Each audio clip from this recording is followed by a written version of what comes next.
Let me tell you of the days of high adventure.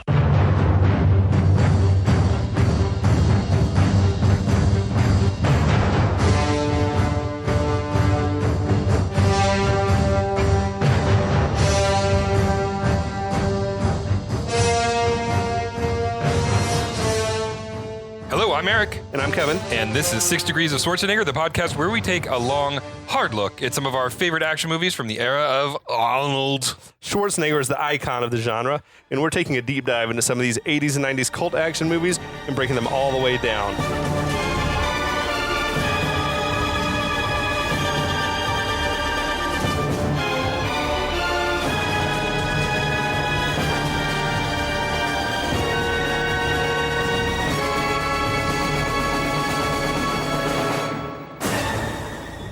Holy shit, we're back. We're so back. We got another one coming for you guys. Yes, and we are so lucky to have a returning guest from the early days. Sam has joined us. You might have heard him on our series on Point Break and our very first series ever talking about Predator. Wow. Hello, everyone. Glad to be back. Oh, crap. Somebody's calling me. Damn it. Spam calls, man. I've got like 10 of them today. Jesus. Yeah, sucks. My bad, guys. Yeah, Sam was on way back when. He's on our very first series on Predator. We had some deep philosophical conversations about the Predator. Yeah, I mean, because you were the one who said, okay, but when Schwarzenegger gets all mudded up and everything, now he's become the Predator. Correct. Yeah. I mean, that was my favorite. That was deep. That's my favorite movie That of all is, time. yeah. So when you Yeah, bring that, wow, okay. you shouldn't bring it up right now because we're going to deviate. This is not about Predator. As you've seen from the title, this is about Cliffhanger. As I mentioned in our preamble, I grew up in Bulgaria, Eastern Europe, and right around the time I had this conversation with another kid, When did you come over? 93, I was 11. So you were stateside Wow. for Cliffhanger. Yes, that's why I never saw it in the theaters. But I saw Demolition Man, one of the first movies I ever saw in the theaters when I moved to Chicago. Oh, wow. Okay. Very As cool. an 11-year-old. My mom took me to see Demolition Man as an 11-year-old. It was amazing. She knew it was But important to you. I watched Predator on VHS when I was probably 8 or 9 years old. It was like a bootleg. Yeah, of course. Okay, Everything I was wasn't a sure what's bootleg going back on then. over there. But I remember the conversation I had with a kid in probably first grade where I said, I remember this vividly, like it was over 30 years ago. Arnold is the strongest man in the world, and Sylvester is the second strongest man in the world. And that wasn't even up for debate. Oh my god. It's a shame they never got really linked up when they were both in their prime. Right. You know, they steered Yeah. clear of each other mostly. Well, but remember, they paid homage to each other through many movies. Yeah. So Yeah. obviously, Or twins when he had the Rambo poster. Last Action Hero, Obviously. Sylvester was Terminator. Terminator, Yeah, right? yeah, And yeah. There's, The there's classic. many yeah. of those. Yeah. But we are here to talk about Cliffhanger. We are indeed. A Stallone vehicle. Yes. So we are first and foremost, we love Schwarzenegger on this podcast. And we think of Stallone as like the antithesis. That's He's right. like the other side of the coin. He is. He's the antimatter to our matter. Well, it kind of going to that previous point, but to this point, the same year, 93, you said Demolition Man came out as Yeah. Cliffhanger. The president in the future was Arnold. Schwarzenegger. Right, exactly. Yeah. Once the 27th Amendment gets passed. Yes. But we're here to talk about Cliffhanger. We're which gonna get came there. We're out gonna get there. Yeah. Memorial Day weekend of 93. Oh. Sounds like we all have love for this movie. What Oh, are your yeah. just your broadest general thoughts about this movie, Sam? I mean, it's more nostalgia because as most guys my age that love movies from that era, you're a little disappointed with all the CGI and all the other stuff. And obviously, you mentioned to me this was all shot, most of it on location. I didn't know that. I mean, I would guess it. I just remember everybody looking very cold, and you almost wanted to wear a sweater watching the movie, which I found very cozy as a kid. And also, the snow just looked real. And again, those are things that you start missing when everything's just shot in a studio or fake snow or everything's in Atlanta or whatever. So that's one of my top things. And the other one was I discovered it after it come out. So I'd followed Stallone's career a lot as a kid. Obviously the Rambos. I'd seen some Rockies, but I wasn't a big fan. And then of course all the really cheesy movies like Over the Top, etc. Yeah. And I watched Demolition Man in the theaters, but for whatever reason, I never watched Cliffhanger till probably a year later when it came out on VHS. Okay. And I kind of felt like I missed the boat on it, but I've always had a special. I think I've treated Cliffhanger as a very elevated, special version of Stallone because of many things we're about to discuss. Okay, that's Right. right. Yeah. What are your general thoughts about the movie? Well, I was 12 when this came out, Right, and yeah. it was yet another one of the R-rated movies that I went to. As we talked extensively on the podcast, anytime my dad wanted to go see an R-rated movie and had to take care of me, he'd bring me along. So I saw way too many R-rated movies before I was even 15 years old. And this was one that stood out for me. We'll get to it towards the end of the episode, but there is a quote that we will get to that for some reason 12-year-old me just thought was the peak of writing. And I would go around saying this one quote all of the time. And I'm curious if you guys can guess which one it is. I'll give you a hint. John Lithgow says it using his horrible British accent. Okay. And but we'll get to it eventually.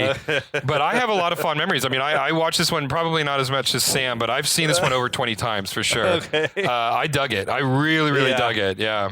I loved this one as well. Like this is like the last gasp of the really good Yeah. R-rated action movies. Yeah. I feel like it started really winding down after this one. Like they were here and there was like a good one or two, but yeah, man, this one was awesome. And I have to also correct the record from some wrong things I've said on previous podcasts about Die Hard with a Vengeance being my first R-rated movie in theaters, because it was definitely Demolition Man, which was later this same year. But Cliffhanger, didn't see it in the theater. I'm sure it was like a blockbuster night sort of situation. And then I remember I also definitely did see True Lies and Speed in '94 in theaters. So, Okay. so I was a little more corrupted than I realized. Well, But I mean, we're all about facts here, and we Yeah, want you we want to correct the record, make sure that we're above board here at 6 Degrees. Likewise, though, I saw Speed and True Lies in theaters. Those were That both year. fucking great, weren't they? Speed and True Lies both great to see in theaters. I have to say, Speed's one of the rare movies where the trailer was better than the movie, not because the movie sucked, but the trailer was amazing. yeah. I mean, well, speaking of trailers, I mean, Kevin showed me the Cliffhanger trailer, and I'm like, Jesus Yeah, Christ, it sure. was great. It was an with amazing no trailer. dialogue, No it was all dialogue. music and just visuals. I'm like, Yeah. man, why don't they do more movies like that? Where you're like, I got to know what this movie is about. Exactly. And I would argue Speed's probably one of the best trailers of all time. Yeah, Speed was awesome. Man, that one was kind of under the radar for me too when it came out, because it was like True Lies was the movie getting all the hype Yeah. that year. It's like the big action movie of the summer. And then Speed came out, and everyone was talking about how great Speed was. And I went to go see it, and I was like, holy shit, I think Speed's a better movie than True Lies. Well, we'll have a conversation about that, but that's fine. But this is Cliffhanger. Again, this is though. Cliffhanger. We're gonna get there, everybody. We're This gonna is get a year there. earlier. Directed by Rennie Harlan. Love Rennie Harlan. Yeah, Finnish director. Mm-hmm. He had directed Nightmare on Elm Street 4. The Dream Master Mhm. was, I think, his first foray into Hollywood. And the real descent into comedy for Nightmare on Elm Street at that point. I didn't watch the deep Nightmare on Elm Street catalog. That's the one. Dream Master is the one where all the kids develop superpowers in the dream world. That might have been where I gave up on it. Yeah, and they take the fight back to Freddy. And of course, Freddy gets the upper hand for the most part. Yeah. But yeah, they really sort of jumped the horror comedy shark on that one. Then Harlan did Adventures of Ford Fairlane, which was that really. That's right. I never saw it, but it was like when they were trying to make Andrew Dice Clay into a movie star. That's right. Yeah. For some reason. Apparently, that one nearly killed his career. Then he got Die Hard 2, though, which is a banger. This is a I banger. love Die Hard 2. Yeah. You a Die Hard 2 guy, Sam? Yeah, a lot of people give it some grief. I love it. I mean, it's not the original, but it's like fucking great. No, it's awesome. It's. I think the villain's awesome, and I think again the winter scenes are great. I know a lot of it's more fake, obviously, than Yeah. Cliffhanger, but I just love something about the proper Christmassy kind of feeling, and at the end, obviously, with the trail of fire over the sun. Oh yeah, You know what's what a I mean? classic? Like, That's it's just iconic. Yeah. start to finish. It's just Yeah. the same kind of style we were talking about. It's just what's not to love It's about that movie. awesome. Yeah. He did Long Kiss Goodnight, which we've done on the podcast before, which is a really Classic. good movie. Yeah. And then he killed his career sort of with Cutthroat Island, Oh. which I never saw, but that was the movie that killed Carolco. It gets like way more shit than it deserves. I mean, When you say Multi- killed Carolco, like it really it did. bankrupted the company. They spent it cost a fortune and it made no money and they went under. I think it was like one of the most expensive movies ever shot at that point. Yeah, at the time it was like maybe the most expensive movie ever made, and it made no money. So it was like the until, Waterworld Titanic. before Waterworld. Before Waterworld. Yeah. And that was why everyone said like any movie that you try to shoot on water is like It's just doomed. a recipe for disaster. Yeah. Until then Titanic came out and like Broke ended the all curse, that. I guess. Yeah. Based on a true story. Loosely. Apparently, Rennie Harlan didn't want to do the movie. He said that he didn't want to do another Die Hard sequel. Talking about this movie, which this movie really is derivative of Die Hard. It really is. Like down to like the international sort of squad of terrorists. Yeah. You know. Yeah. But as we mentioned, it was produced by Mario Casar, the Carolco guy. We just talked about Universal Soldier, another one of his movies.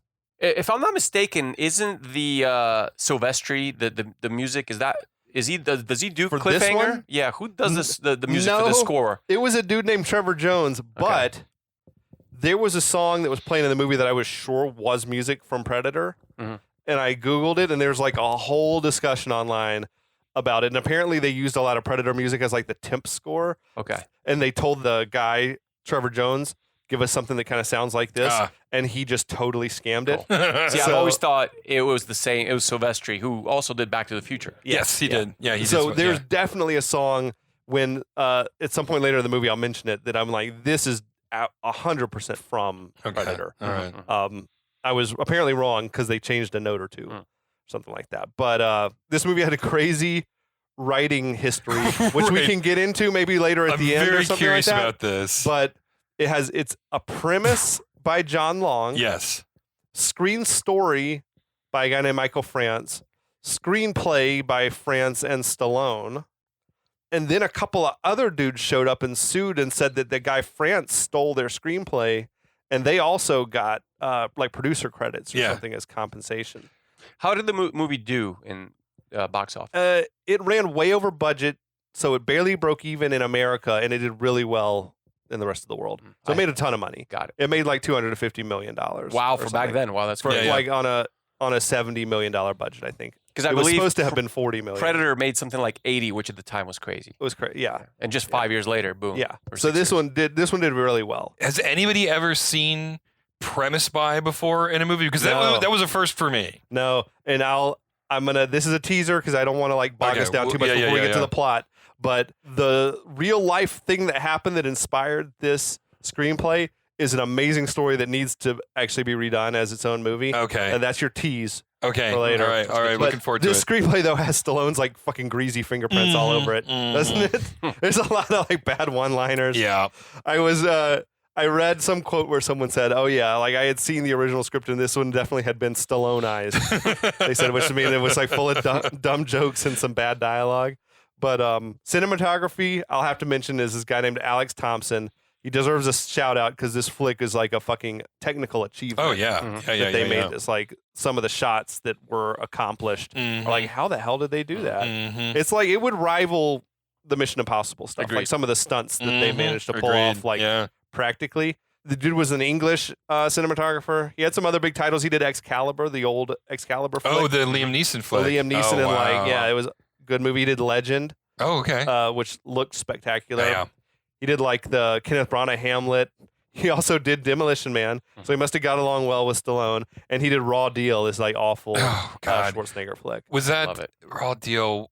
Raw Deal. It was a Chicago movie. Best scene in Raw Deal is he puts Satisfaction on in his convertible as he goes and shoots up like an entire. I haven't seen Raw Deal. It had the great moment where he comes home and his wife is drunk and mad at him and like baking a cake, and she like chucks this whole cake at him and like splatters all over the wall, and he says, "You should not drink and bake." No, When- Raw Deal is worth watching if you haven't. It's I've so- seen that. It's awesomely bad. I think it's on streaming somewhere. I mean, everything's streaming. When did somewhere, it but- come out? Late 80s. It was Really? right before. It was like right 86. before Running Man or Predator. It was Wow. like right before he really got his career on track. Huh. Okay, yeah, I'll have to go back. I somehow missed that. Yeah, it's fire. So stars Sylvester Stallone as Gabe Walker, who we might call Gabe, or we might call Walker, or we might call Just call Stallone or Sly. as we go through. He was on a series of bombs leading up to this movie. Uh-huh. He had done like Oscar and Stop or My Mom Will Shoot, and he did Lock Up, like a really bad. He was in prison movie. Oh, I had that one on VHS. That was like what he And was. Donald Sutherland was the He was a great bad guy. Like Yeah. what do you call him? Not the principal. The warden. Yeah. Yeah, why did this movie get made? Like, why was Stallone doing a movie like that? This is weird choices. And he did Rocky V, which Over sort the of top. flopped. Which was The last good, I shouldn't say good because I don't think Tango it is and good. Cash. That was 89, I think. I feel like the last movie that he had that was a big success was Rambo 3 before this one. Also had it on VHS. Yeah, of course you did. yeah. I know Oscar's a flop, but if you're You like Oscar. I love You're an Oscar. Man. We've talked apologist. about this. I am a horrible Oscar apologist, and I have no regrets about it. I think that's a movie didn't get a fair shake. We got John Lithgow as Eric Quaylen, Yeah. the villain, he's a fucking great actor. I mean, Lithgow's a great actor. I don't. He's weird to see him as a villain, but he does a great job. His resting bitch face in that movie is amazing. Oh yeah. I don't understand why they made him do the British accent. I think that was his choice. Was it his choice? I feel like it was just. I feel like he was channeling his Hans Gruber. I, feel like I guess so, He was yeah. channeling. Was it Alan Rickman? yeah. I don't know. Did you guys watch Harry and the Hendersons growing up? Yeah, of course I The saw Bigfoot flick. Yeah, That's yeah. always what I think of when I think of Lithgow. But he was the bad guy in this awesome kind of Denzel Washington action movie that we should do at some point called Ricochet. Yeah, I remember Ricochet. Yeah. Yeah. Then he's still the man. He can play villains great. I mean, obviously he was the Trinity Killer in Dexter, and that's like an all-time classic. You just don't want to watch him fist fight Stallone. No. Best Dexter season ever. Yeah. We could have a conversation about that too, but it was a good one for sure. He's not a heavy though. He's not a guy who's gonna fight you. No. That's like why it's kind of weird. Who's the brains behind the operation? Yeah, he's Absolutely. he's the Hans He's the Gruber. brains, right? Exactly. He's the mastermind, but it's kind of weird that he's fighting at the end. But he's like a big guy though. I feel like he's tall. Yeah, he's isn't like he? over 6 feet. Yeah, for sure. Okay. Yeah, he's not small. That's for sure. We had Michael Rooker, who I love. Oh, yeah. As Hal Tucker, who we might call Rooker, or we might call Tucker, or we might call him Hal. You remember him in Days of Thunder? Mm-hmm. Like the Dale Earnhardt type. You remember in Tombstone? Of course. They were all wearing badges. I just remember that. He had such a voice, man. What a heavy smoker he was. Yeah. Mallrats. Oh, that's right. He got like the stink oh bomb my or God. whatever. Yeah, He had the he got stink bomb. He's disappeared because he's got diphtheria. But I saw him one time at Dragon Con doing a panel, and he was like an amazing, like entertaining dude. Oh, yeah? To just Nice. watch speak. Yeah, he's awesome. Nice. And then Janine Turner played the character Jessie, the female lead. Mm-hmm. She was big from Northern Exposure. That's right. That's where. That's what she was. That's what she was doing at the time. Oh my God! I kept going. Where is she from? And I just didn't get on IMDb. But yeah, Northern Exposure. Thank you for reminding me. And I realized about halfway through, she kind of looks like Gina Davis, who was Rennie Harlan's wife, oh, interesting. or married Rennie Harlan maybe right after this movie. I thought that was weird. And then Rex Lynn, special shout out Rex Lynn playing the character of Travers. Fucking amazing performance. He might be the best performance in the movie for me. yeah. He gradually gets more pissed off at Stallone's character. Yeah. I just love it. He's having the worst day of his life throughout the movie. Like, it's the worst day he's ever had in his life. Probably the best mustache he's ever had. Too. Oh yeah, it's an epic stash. Epic So stash. you mentioned he was on what show? CSI Miami. Okay, I never watched that one. And But I believe no mustache in that one Okay. too. So he was on Better Call Saul as well. He was like the head of Mesa Verde or something like Oh, that. okay. Which I'm like, that was him. Yeah, because he was apparently a last minute like casting decision. Like someone else dropped out or something like that. he's one of those guys that pulls off a bald head amazingly. Kind of like Patrick Stewart, Yeah. Jean-Luc Picard. Like there's something about his head that's just beautiful. He reminded me of the actor whose name I can't remember, but I was telling you about the guy who was Machine in 8mm. Yep. Another guy with a beautiful bald head. That's a movie I've made you watch, and we may want to review about. Oh God. It is one of Nick Cage's most underrated I'm movies. trying to of think all if there's time. any Nick Cage action flicks we haven't done yet on the podcast that we get you on for. Maybe Gone in 60 Seconds. That might be past the golden age, It's though. pretty past the golden age. Yeah. We've already done Face Off and Con Air. Yeah, and The 97 was Rock. sort of on the. We were pushing it with Face Off as well. Yeah, that was like the very end for real. Yeah, and but that was like my first episode, so I sort of felt like you gave me you tossed me a bone on that I one. mean, what a movie to talk about, Face Off. Yeah. Like, there's so much to discuss. Like, we're like, how did the wife like fuck this guy and not know that he wasn't the same dick? Unless they were identical dicks. Anyway, that's another. You go back and listen to that series on. It's a Face good Off. one. I love that one. It was a way to start for sure. It's one where you just have to accept the premise and then have fun with it because it's a great 100%. fucking movie. Yeah. I think we're ready. Yes, all the paperwork's out of the way. Yeah, no, We we're can actually talk exactly. about the Everything's been movie. signed. We're good. Well, love it. We start with the TriStar Pegasus, which is always fun. Good to see. And then Korolko, of course, a very familiar logo to anybody who listens to this podcast. But we open with this really incredible just shot of a helicopter flying through all of these mountains. And I guess this is supposed to be Colorado. Right. But it's nothing in Colorado looks like this. Right, exactly. It is kind of, but it's the Italian Alps, the Dolomites, Okay. or whatever. Okay. Standing in for the Rockies. So The locations in this movie are really the star for me. Oh yeah, And, yeah. the views are just fucking incredible.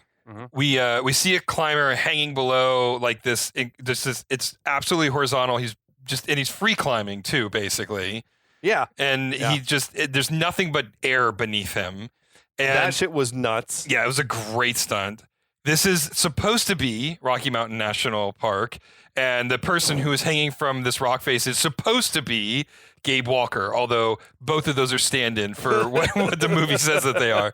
Well, I listened. My DVD that I bought had like 2 commentary tracks. It had a technical crew Uh-huh. commentary track, and then had director's commentary. Oh, interesting. And like the technical crew said, this was like the early days of CGI, and they like had a lot of wires that they went in and erased with CGI. And I'm like, oh, that's that's useful use a nice of it. use of Yeah, CGI yeah, rather yeah, than yeah. like just saying we can do the whole thing on a blue screen. Yeah. One of the most disappointing kind of CGI fails was which RoboCop was the one he was flying? That was 3. So 3. I saw 3 in the theater. I don't think I made it to 3. That was one was they that 90, downgraded. also 93 maybe or 94? It might be. I don't remember exactly. Anyway, one of the very last scenes, they're up in the skyscraper, and he flies in, and I could see the wires, and I was very disappointed. Well, I didn't see any wires in Cliffhanger, so that's a win. They did a right? good That's a job. win. No, no, They that's did a a good win. job. Yeah. So there were wires everywhere in the opening, or all. I guess think a all lot of the stuff where they look like a guy's got no wires. There's some stuff as well where they had the real actors standing on the edge of cliffs, and they had like wires lashed around their ankles, so they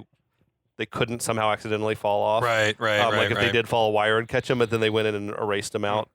So nothing egregious. I mean, Yeah. it wasn't like wire stunts you think of in The Matrix or Right, Crouching Tiger or right. something like that. So while Walker is hanging from the rock face, a helicopter flies around, and it's just more of these unbelievable rocks and cliffs. Just shit that you can't believe exists in the real world. Yeah. Quite frankly. Wait, I laughed out loud during this point. The credit popped up on the screen. Special appearance by Paul Winfield, who is like the black treasury agent guy. Yeah, and I'm like, yeah. he does not warrant a special appearance credit. His agent must have His fought agent, yeah. tooth and nail. I want special appearance by. I mean, it is a special appearance because he's in this movie for some total of 5 he minutes. got into the film. That's Yeah. that and he had more than 3 lines of dialogue, so they had to pay him. yeah, special appearance by Paul I have to Winfield. say, I love from that. the very beginning of the movie, for anybody that's afraid of heights, it immediately kind of grabbed me. Oh, yeah. Immediately. Yeah. So you have that kind of uneasiness. There are from some the shots get-go. that will freak you out. And I do, and this kind of going back to what we were discussing Stallone's career and also all the other the movies made by his peers. A lot of those movies were not really serious. I mean, they were kind of half serious like movies. Commando. and Correct. stuff. Yeah. There's something eerily serious about Cliffhanger that doesn't that is very different than the previous movies. I would equate Predator here too. Like the music, the score from the very beginning, and the shots set the tone for basically like, again, you're just kind of uneasy. It's not like, oh, the good guys are gonna win, no big deal. You know, when you watch most like Schwarzenegger or Stallone movies, you know you got nothing to worry about. They're gonna mow down the opposition. Yeah. This movie doesn't give you that feeling from start to finish. Yeah. No, I'm with you. 100%. Yeah. Well, I mean, yeah, like you said, I mean, the opening moments of this movie, aside from providing backstory into the pathos of the characters, has literally nothing to do with the rest of the plot. But it is nonetheless important in terms of setting the tone and setting just basically the general vibe of the movie. Honestly, the open is probably the high point of the entire movie as well. It brings you mortality. It brings you also the fact that Stallone is no longer the superhero you're expecting. Yeah. Right. Yeah, you put him at a disadvantage on his back heel right from the start of the flick. Yeah, this is a broken man. But we're getting ahead of ourselves. Don't do it. So Walker is on the radio as the helicopter is flying around, and he's saying, "Hey, have you located the stranded climbers yet?" Jesse, who's the pilot, she answers, and it's okay. So we'll go into this. It's clear that she and he have more than a platonic relationship. Yeah. But it's not clear to me the specifics of the relationship, as we will get to later on. Not at this point. No. Right, exactly. So she says that they're still looking. The helicopter at this point reaches a collection of rock towers, and the co-pilot, Frank, says, "Is up. I see him. I've spotted the climbers." At which point we see some climbers stranded at the top of a tower, and there's like there's a smoke cloud billowing, and they're waving some red. They're just doing all the things. It's pretty clear that they're there. The attention to detail is incredible. Yours, not the movie's. And it's very clearly the real actors. Yeah, it on is. Top Oh of the yeah, thing. yeah. It's It's Michael Rooker and and Michelle Joyner, who plays the character of Sarah. yeah.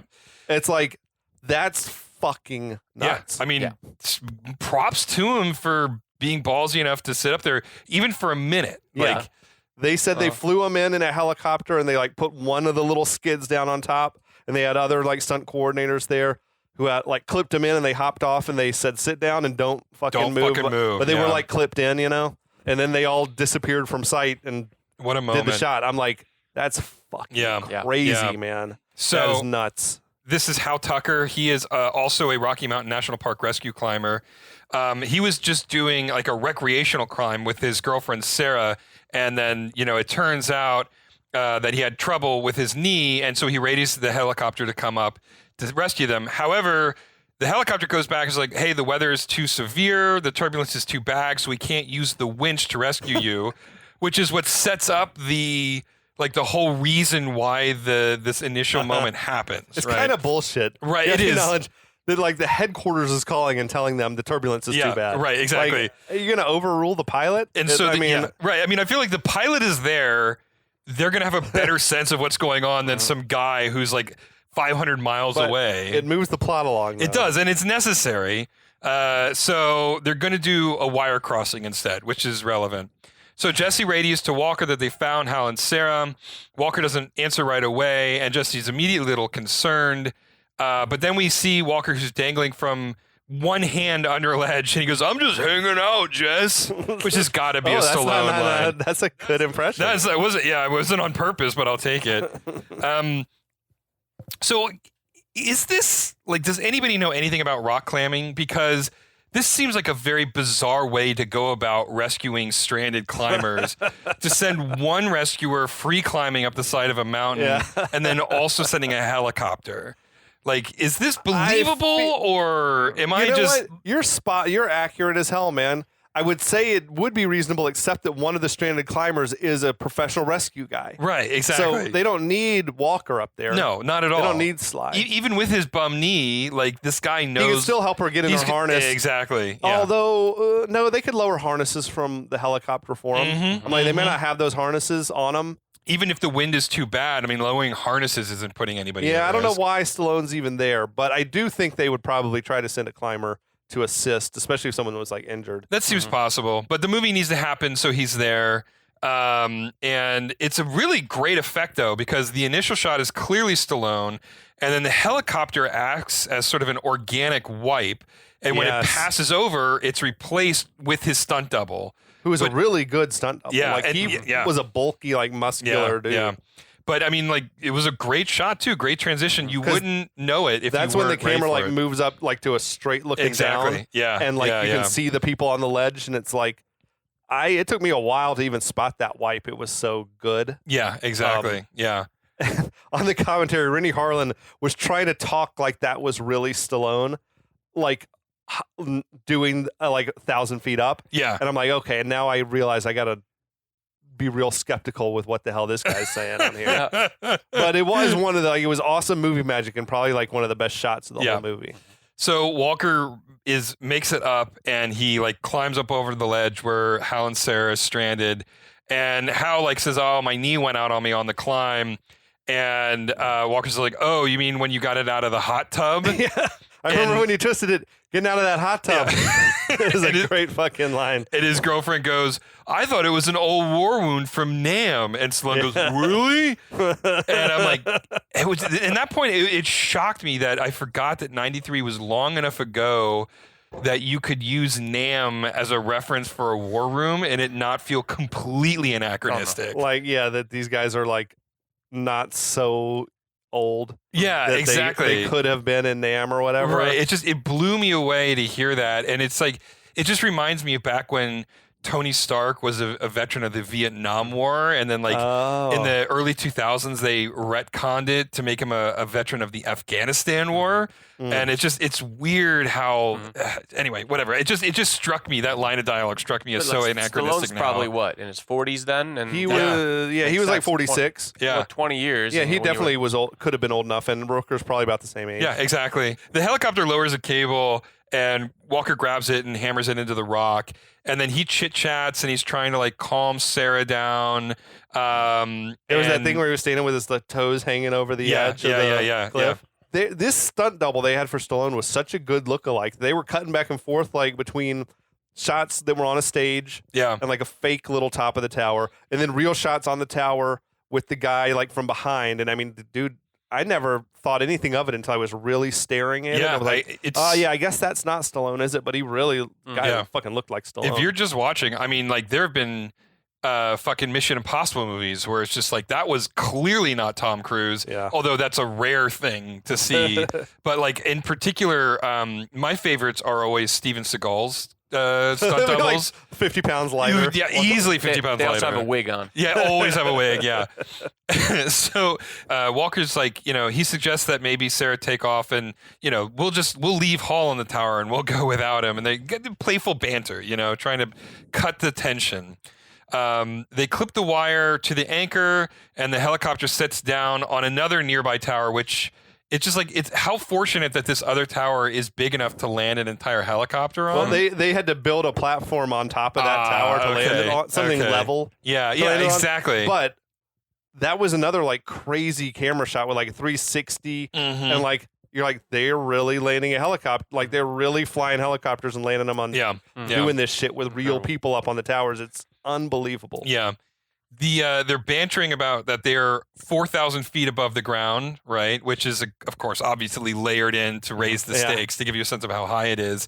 The camera work is every shot here is intended to make you get vertigo. I also feel the wind. You feel the wind. Yeah. Hal gets into his harness and he clips himself into the cable.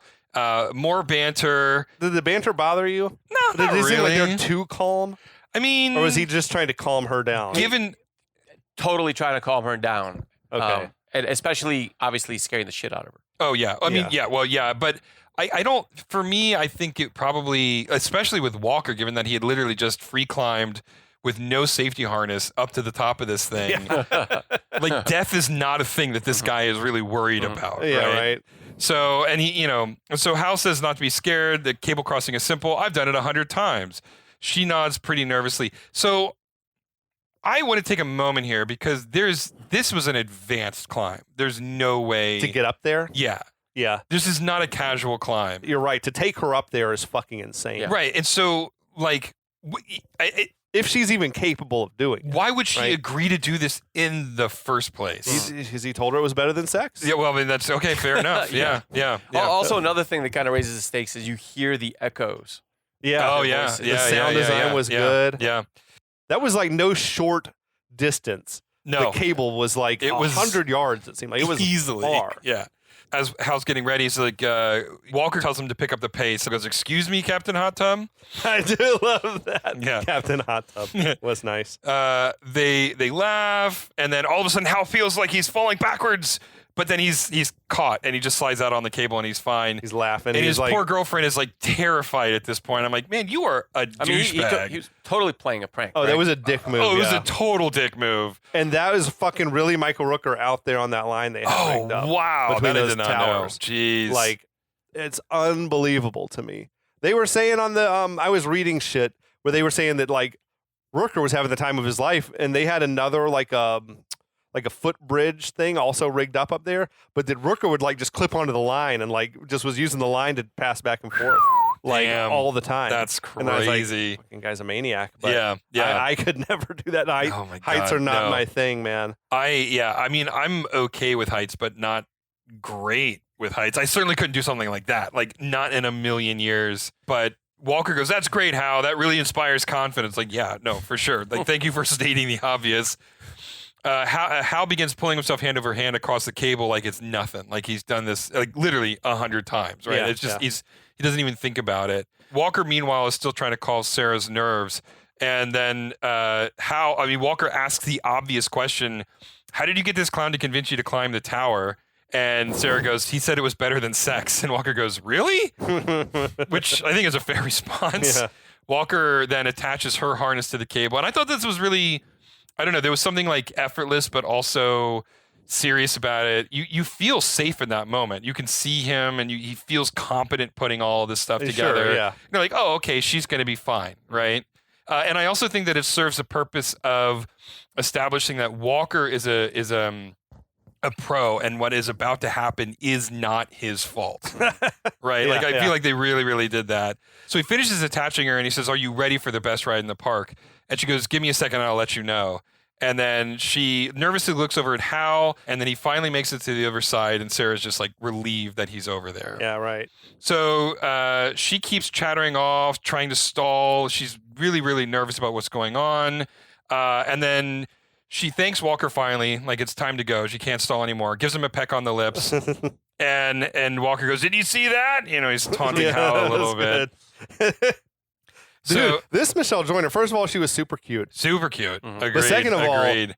You got to give her some respect, man. This is some big balls for her to be out here doing this thing. Especially given that this is the only part of the movie that she's in. They said that was like the primary thing in casting was like finding someone who was willing to do this themselves. Yeah. Oh, I bet. 'Cause- Yeah. But also her performance is fucking great. No. She seems terrified. You can see the fear in her eyes. It's incredible. Her performance is incredible. So she starts easing out along the cable and is definitely not going as fast as Hal is going. I feel like the cable's moving a little more than it was earlier. The wind's picking up. I mean, we couldn't do a winch rescue. Or she's shaking. Oh, Would you well, guys yeah. do this shit? Would you guys like do it for fun? Go across this I would line? not. No, hell no. No, Not in a million if years. my life was on the line, I guess I'd do it. But I would not. This would not be my idea of recreation. No, I mean, I guess if someone was paying me an inordinate amount of money, maybe, but Yeah. it's not something I do for recreation, No. right? I mean, like if I went to speaking of the Sarah character, if I went in for that audition and I'm a working actor and I'm trying to get a gig and they said, "Are you willing to go up on a mountain and climb across a wire?" I'd be like, "Fuck yeah!" Yeah. Like you'd say yes without even Sure. thinking about it. I think that's basically what she said on this interview I was reading, where she was Yeah. like, "I figured, well, if I'm gonna die, this is gonna be like a hell of a way to go out." Right, exactly. Like I need that fucking paycheck and there's not a better way to die, so fuck it.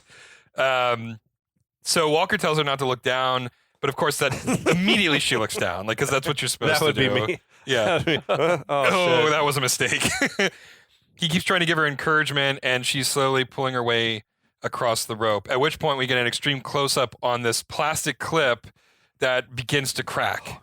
And it was like, is it oh plastic shit! or is it just? This is a thing that always I confused think me. it's metal, but it's Was it- weak metal. I even- guess so. It should be metal or Weak like metal. aluminum or something. Yeah. Like I thought, like aluminum. But Yeah. is that visual not like burned in your brain? Oh no! I know. You can I like rem- close yeah. your eyes and see that little like 100%. clip. Just like the little, breaking. yeah, right there, yeah. Oh man, Well, it breaks. that's the stuff of nightmares. Yeah, dude. yeah, and when it breaks, there's like 3 or 4 shots of watching all the nylon harnesses like slip out of all of their things, really driving home that like it's fucking over for this broad.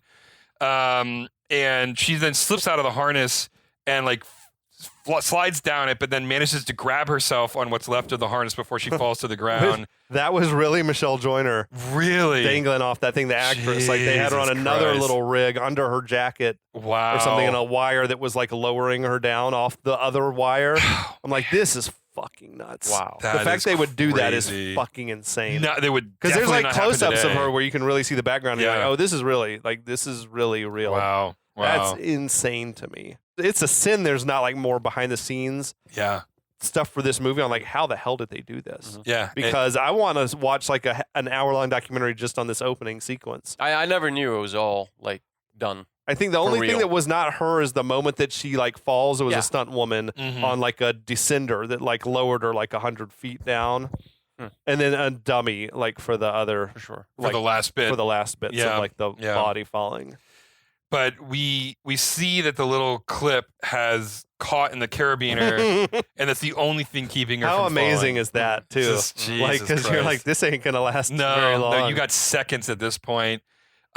And Walker says even that the clip's not going to hold her weight for that long. Jesse urges Walker to go out on the cable to save her, but Hal's like, no. The wire is only like set for 2 people. And while they're having this argument, she's continuing to slide down her harness. So Walker's like, he makes the decision. He's like, I don't have a choice. So he clips on and he like runs out the line to rescue her as fast as possible. She's screaming for help, slipping slowly farther and farther down with the harness. She's delirious. Oh, yeah. Not helping the situation. No. Her performance was awesome, though. The panic on her face is 100% like, believable. I believe it. Yeah. I mean, that was nuts. I feel like reality helped her with the performance. Well, but like a lot of the extreme close-ups were like definitely on a stage. Oh, yeah. So she was like channeling that, but they did shoot the real stuff first. So I guess she had those like emotions or whatever to fall back on. I don't know, but like that shit's crazy. You know what they should have done? I was thinking about this as I'm watching. I'm like, what could they have done differently? Because I feel like if you went off on the helicopter and like went lower, then the cable might hit the rotors. Yeah. You know, but they should have just probably taken off with the helicopter and gone straight up, and she would have like slid back to the tower. Yeah. You know what I mean? Like that's a gravity good would have point. carried her back down, and maybe Stallone could have grabbed her. I don't know, but that might also just make the clip break. It just made, right. Yeah. She's dangling on something that's about to break. Yeah, I feel like they were really trying to establish that this was a Kobayashi Maru. There was like this was a no-win situation. A no-win situation, yeah. And like how, or rather, Walker made the best choice that he could in the circumstances, right?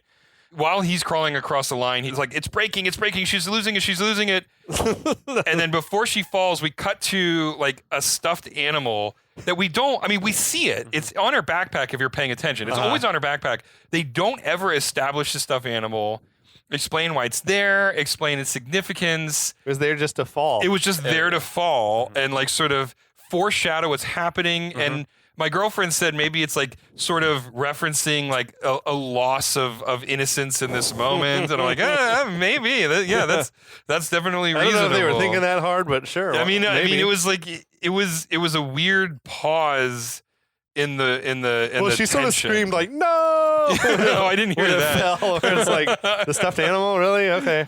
So Walker's like, okay, reach out, grab my, he's made it to her. And he's like, grab my hand. So that, like, they had some wide shots where it was really Michelle Joyner at the very bottom of the strap. Wow. And then, like, the stunt guy who fucking looked just like Stallone. Because I know they said he never went up there on those towers. He was not fucking with that shit. Oh, good for him, He man. was like- Set a boundary. But I'm not sure how they got that shot. Like, the shot was so steady. I don't think it was a helicopter shot. I don't know how it was accomplished. I don't know. Or if they had a crane. Like, I don't think they could even have rigged a crane. I don't know how they got that shot. I'm dying for this information. I mean, maybe they mounted a Steadicam to a helicopter. I mean, that may have stabilized it a little bit. If anyone out there is listening who knows how this was like, done, let us know. Reach out please to us. hit us on that social media. I'm dying to know more. But I mean, the one thing I was thinking was like, just imagine if they had camera quality drones when this was shot. Like all other things remaining equal, but then you could use the drones for the cinematography. The irony is that they would use CGI. I know at this point with that technology, I know. But so Walker reaches out and they're inches from each other. The clip breaks, and as she's falling, he reaches out and grabs her by the wrist. So like one of my lasting memories of that is you always think of Stallone and Arnold's arms being waxed up greasy. Yeah. To show their muscles off. Yeah. And I'm like, that did not help that situation. All the baby oil? Exactly. That's what I'm saying. So I'm like, if you just didn't put the baby oil to show your muscles off to the world, she'd be alive right now. In the back of his mind is like, shit, I used too much baby oil his today. arms are so shiny in that moment. Oh, yeah. He's definitely going to save her now, right? Oh, definitely. Yeah, we mean, you Stallone got to feel can't- like that, right? If you've seen 100 Stallone movies, Yeah. you're like, well, yeah, and he's gonna, just fling her back up onto the tower. Right, and and it's... The problem there is he's got her. She's the one that almost like wiggles like free of him, and he can't do anything about that. And again, he's fine if she just calms down. Things will probably be okay. But again, this is the moment where if they were going to take off with the helicopter. Maybe he could have held her, and they would have slid back to the tower, maybe, and he would have been like, "Now grab on, get a foothold." I don't know if it's supposed to be sweat or whatever, but the fact that she keeps slipping. Well, they were doesn't both help wearing anything. like their leather gloves or something, so that probably wasn't helping either. Well, also, too, if you look, she's not trying to reach with her other hand. She's like holding on to her forearm. So I think about that. You'd have to have a lot of strength to sort of pull yourself. That's fair. And I don't. I don't think I could probably do that. That's if I was hanging fair. by one no, hand, you're right. I definitely I don't think I couldn't could do get the other hand no. up there. I have trouble lifting beer cans to my mouth. Anyways, she screams and Walker goes, "You're not gonna die." Yeah. They got And- that shot like looking down from above them, and I'm like, how the fuck did they get No, these this- shots? this is some good. Yeah, you're right. fucking If they had moments. drones, it'd be like, if they had drones, this whole scene would be that much better. Yeah, because you could have yeah. gotten so many more angles to show how fucking real it is. Yeah. I'd say Sylvester is also very realistic in his expressions and the way he's kind of really like He was exerting about to himself. pop a vein or Oh, something. I know. didn't he? Right? Yeah. His face in that moment is just as good as hers. I mean, they pulled the scene off very well. Yeah. Hal screaming, "Don't lose her, Gabe." The funny thing is, he's almost threatening him in the moment. Like It's your fault. It's your It's fault. almost like, don't Yeah. plant those seeds before she dies. And I think Yeah. it's just a very, that era, early 90s, late 80s movie type of thing where he's already moving into the next chapter of the movie without it being there. Unnecessary. He's already decided that she's dead. He's starting to blame his best friend for a tragedy that hasn't happened And yet. for Yeah. his, and it happened because he made a like he was doing he something, was reckless. doing Yeah. something insane. Yeah. So Walker can't pull her up with one arm, and he's begging her to reach up with the other hand and try to climb. And Sarah's just screaming, "Don't let me fall, please, please! I don't want to die." Which we laugh, but it was a believable performance. I don't know what I'd be doing if I was in that No, situation. I exactly. think I'd be freaking the fuck out. I still feel uneasy right now. Yeah, but inch by inch, Sarah continues to slip farther away, and the inevitable is approaching. And you're just sure that he's gonna save her though, if you're Yeah. like a first time viewer. Yeah, exactly. I know because it's just Stallone. This is the save the cat moment. This is the point that we prove what a superhero he is, and it's setting up for his invincibility for the rest of the movie, right? I mean, like Yeah. that would be a logical assumption to make in this moment. At this point, like Walker's necks are just really popping, right? Just like all of the veins in his neck are just going crazy as he's trying to lift her. Sarah's hand at this point is slipping out of her glove. She continues to grow more and more frantic. And Walker's like, "Please do something. Like, you can do anything. Don't just hang there." Yeah. And she's just completely paralyzed by fear. That's when I think she realizes that he knows that he's gonna drop her. or Right, that she's exactly. that she's gonna fall. Yeah. And that just like it becomes this then like she really feedback starts, like, loop. Yeah. Getting hysterical, crying, like Yeah. but I believe every bit of her performance. Oh, yeah. It was Straight so up. good. And so in super slow-mo, her hand starts slipping out of her glove. They're staring into each other's eyes. It slips out, and then she falls.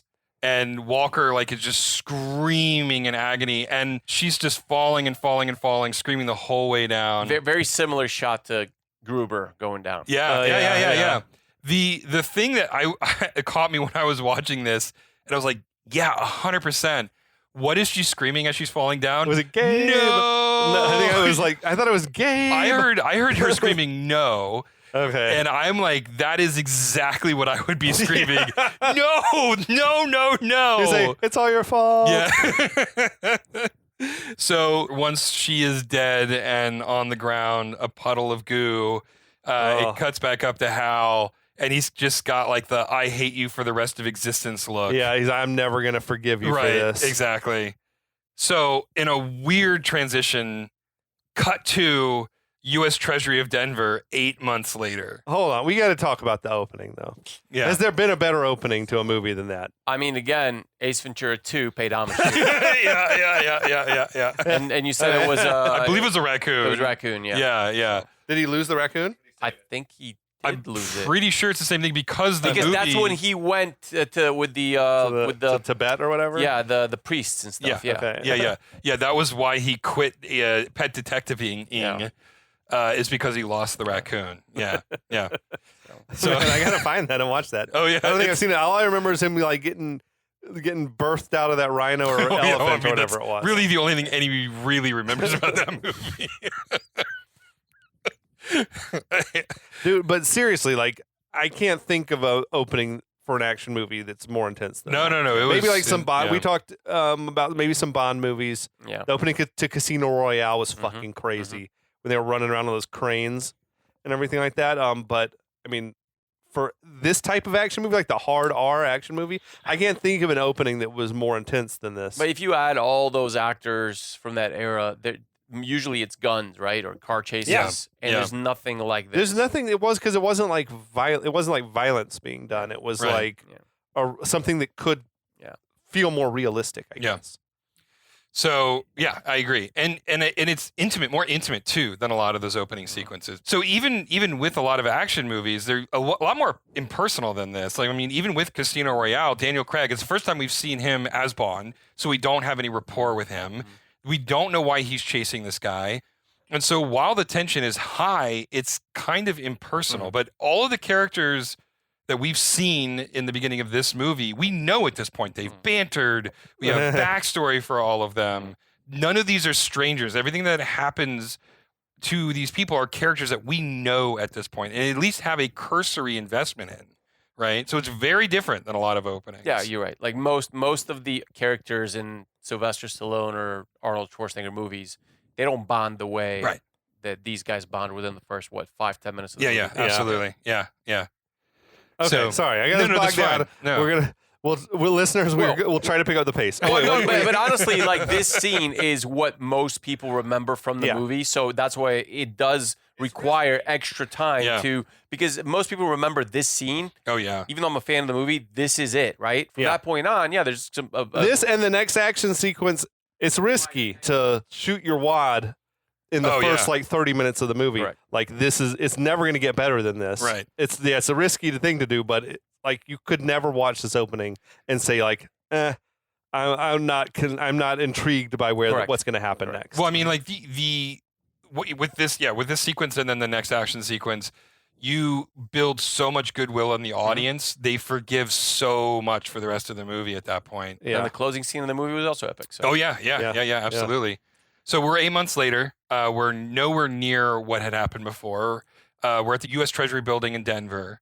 Money is being sorted and counted and banded up and then placed into these hilarious cases, They're so big. which They're are so big. which is so relevant because like they look like they're military grade, like they could survive a nuclear warhead. They close them. They've got these huge like flip down locks. It takes like 3 key card swipes to lock them all. It is clear that the government has no intention of these being opened under any circumstance, which is so relevant for what's going to happen in the next 20 minutes. Yeah. So Yeah. they're like a GPS tracking beacon is put in the cases while they're closing them. And Treasury agent Richard Travers, he's the one locking the cases. He's the one swiping the key cards and everything. That's Rex Lynn. Best Yep. performance in the movie for me. Yep. So Travers' boss, Agent Wright, he walks in and he introduces FBI agent Matheson. That was Paul Winfield. That was our special appearance by Paul Winfield. Yeah, so Paul Winfield is I like when I was doing the research, I'm like, I recognize this guy. He was in Terminator. He was in Terminator. He was like the cop, the main cop in Terminator. right, but he has been in a million other things. He was Sure. in the X-Files. He's been in so many things. Usually with these character actors, I go, man, I've seen you in so many things, but I remember you from a single movie or a single TV show. This guy, I could not pinpoint Not the Terminator? first time. No, it wasn't Oh, Terminator. wow, okay. Yeah. That's it for me, man. Terminator. Could not pinpoint the first time I recognized. He's always just sort of been around, usually playing a bad guy. Oh. Yeah, in my experience. I feel the at same least. way. I cannot name you movies he's been in, but I've probably seen him in 10. Yeah, exactly. if not more. Exactly. So Wright explains that Matheson he's being transferred to San Francisco, and he was like, "Hey, would you mind if he could hitch a ride to San Francisco on the Treasury jet?" And Travers is like, "Yeah, we got plenty of room. Glad to accommodate you." So they do a walk and talk, and Travers explains that this shipment is of $100 million. They're all in $1,000 bills.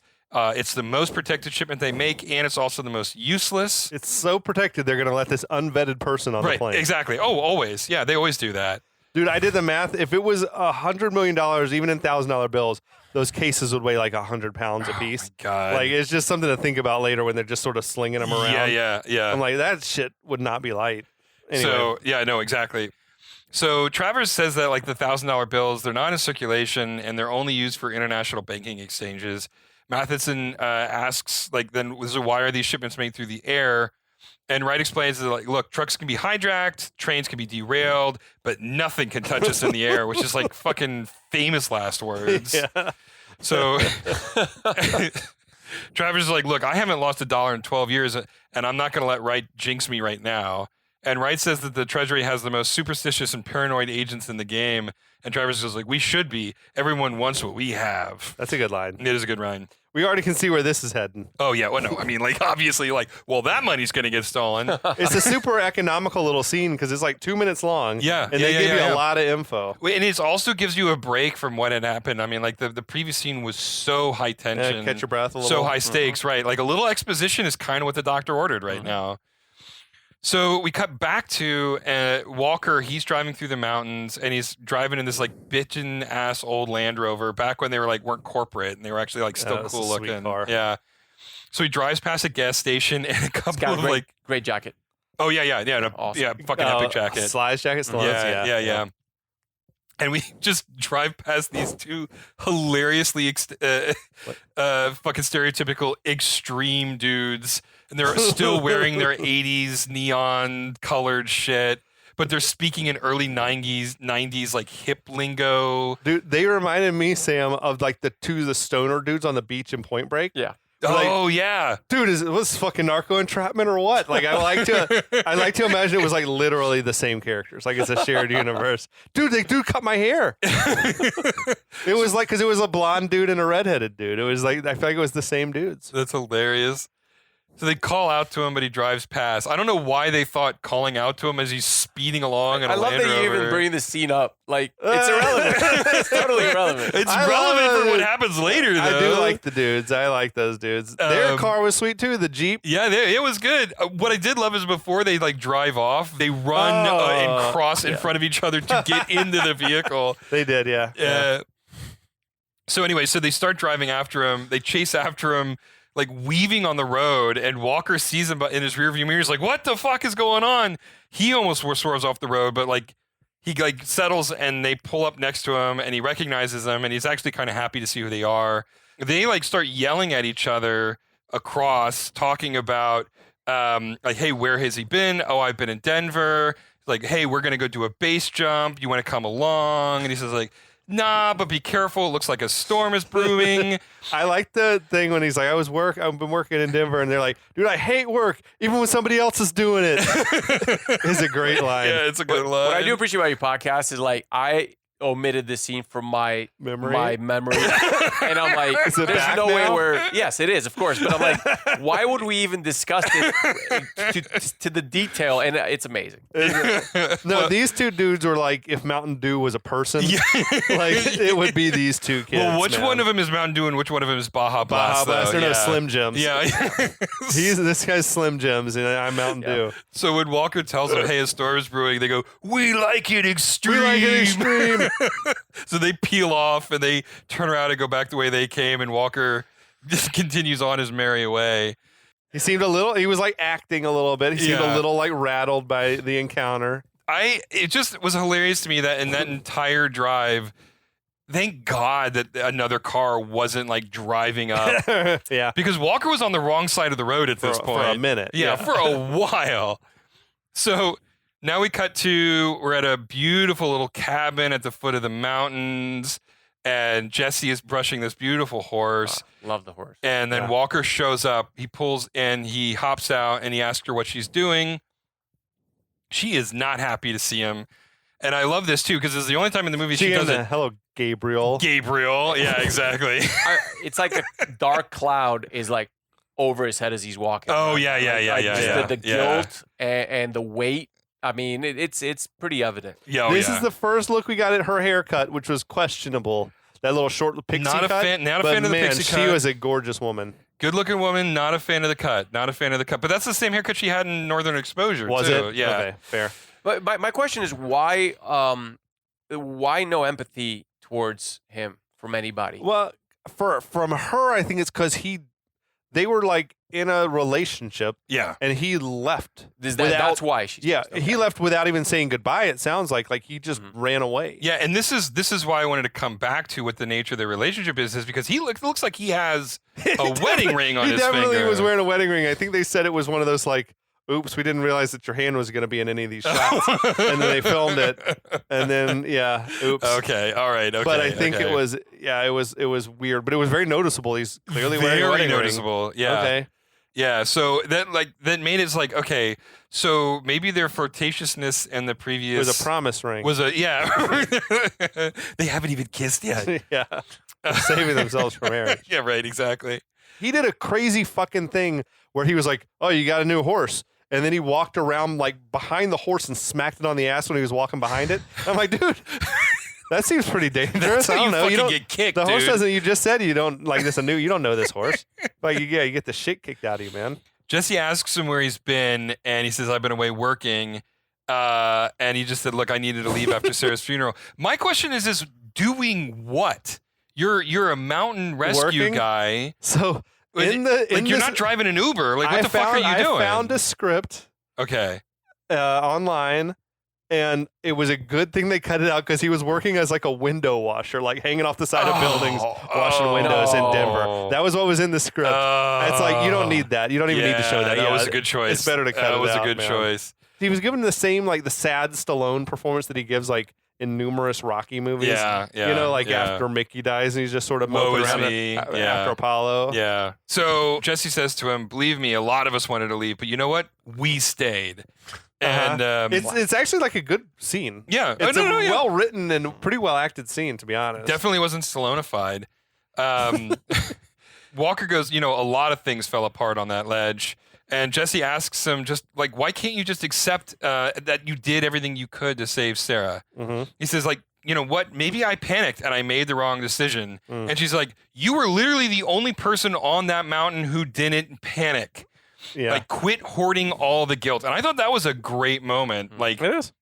He's got a confidence problem, right? Exactly. Like Maverick in Top Gun. Yes, He's like got exactly a confidence right. problem now. Yeah, I mean, he looked into her eyes as she was falling down Yeah. to her death. I mean, I'm sure that's going to get even the best of him, you know? Yeah, for sure. Yeah. And exactly. And Jesse rightly points out that, like, Hal should have never brought an experienced climber up there. That's the real question. And it's just like, I'm sorry, excuse me, what? Like, you are a professional. You do this as a rescue. How could you be so cavalier and so irresponsible that just to get your dick wet, you're going to bring an inexperienced climber up into an extrely difficult situation? Hal's in full-blown, like, midlife crisis mode. Dude. Chasing that young tail, like, come on up here. Let me show you how young and virile I am. It's exactly right. Yeah. And so, I mean, if anybody should be hating themselves, it's Hal, right? Oh, yeah. Hal it's 100% his fault. Yeah, exactly. And I do think, I mean, like, it's Cliffhanger, so I don't feel like we really need to get into the psychology that much, but a lot of his hatred for Walker, which we're going to see very soon,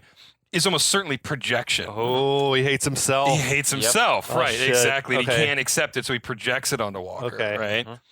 So anyway, Walker says you can't blame Hal for what happened. And that Jesse just doesn't understand. And Jesse goes, look, there were times when I didn't know what I wanted to do more, hate you or love you. But the one thing I did know is that I understand you. And he's like, That's when he threw his arm around her and you could see that wedding ring. Yeah, you It's can like, see the that fuck is fucking going wedding ring. on? And I'm like, This I is don't so know, what sloppy. is this relationship? This is sloppy filmmaking. So he puts his other arm around her and this very tender music starts to play. And he's like, look, have you come back to stay? And he can't even meet her gaze. Like, he just can't look her in the eye. Yeah. He's like, I can't stay here. I came back for the one reason I want you to come with me. And she goes, this was our home. Now it's my home. It was a pretty nice fucking house. Yeah, it was. And I just can't pick up and go for all the wrong reasons. Okay, so this is also driving. Are they married? This was our home? I feel like they were living together. I don't think They're were just meant to have been shacking up married. together? Okay. Yeah. But that's a hell of a life he left behind. Yeah, right? Jesus Christ. She's more mature than he is, though, because she's right about, like, if you leave for the wrong reasons, like, you're not going to, like, go to Denver and nothing solved. and everything is fixed for you. Right, exactly. Nothing is solved. Walker has no response to that. And at this point, Jesse walks back to her old Bronco. And Walker says, look, I should just collect the rest of my stuff. And she says, it's all where you left it. And she's going to be late to work. And then she just drives off, right? Yeah. And then the random dog comes Then the running random up. dog comes out of nowhere. That's literally the note that I have. That was Rennie Harlan's dog, Thor. Oh, well, there you go. There Yeah. you go. Okay. Explained. Okay. Thank you for explaining that. because Dog cameo. It's like weird dog cameo. And I'm like, okay, if you say so. Well, on that dog cameo, though, I think we have finally made it to the We end of covered part a lot one. of ground, man. Yeah. Okay. So, inciting incident. We established the vibes of the movie. We know who these characters are. We've set up the inevitable heist of this money. No spoil. I mean, I can't believe that anybody would think this is a spoiler at this point. No, that money could never be stolen. No, not possible. It's not possible. That was what I was told. But yeah, we'll call it for this one. We'll be back next week, though. And until then, We'll be back.